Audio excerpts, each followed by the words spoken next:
Now, listen, I am no economist. I hate economics. I dreaded that class in school.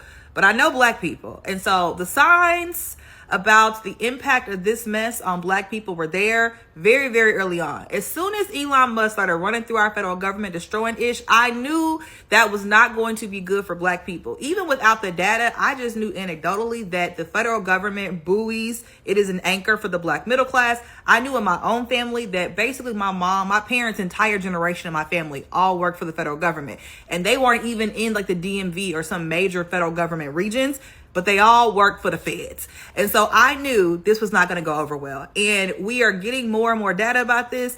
It's going to get worse in the next few months, though, because the people that took that early out, that weird option they got, that weird email, they're not even showing up as unemployed yet in our data. And then we know the data probably is even worse than what's being released because these people like to lie about this. But all the signs are saying that black people, the black unemployment rates are starting to be red flags for economists even economists who aren't even black, even they understand that when America gets a cold, black Americans get the flu. And we are the first red flag here, y'all, about how bad this economy is getting. And me and my friends, I'm telling y'all, we all got degrees and we are bracing ourselves for this because it's going to get worse, like significant.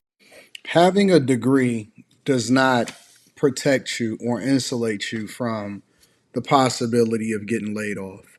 And we all know that the federal government, specifically, and a lot of parts of private industry and academia, has always been a place where black women have done the minimum. And when I say the minimum, they are not going into STEM fields. That's one of the reasons why you have places like Black Girls Code and all of this stuff, because you don't have to incentivize people that are doing the most or doing the best for themselves. Now, obviously, we know that, that does not absolve everybody, right? We know that there are people that do go into it.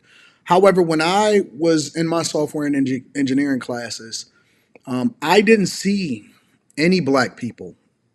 I didn't see that many women at all, let alone black women. So if we want to really talk about numbers, demographics, areas of study, having a liberal arts degree, African American studies, underwater basket weaving is like, as I like to call it, a lot of these different degrees. They got that as a minimum, ran up a whole bunch of student loan debt, went into the public sector so that they can get their loans forgiven on an income-based repayment plan over the next 10 years, and that way they didn't have to be responsible for what they did.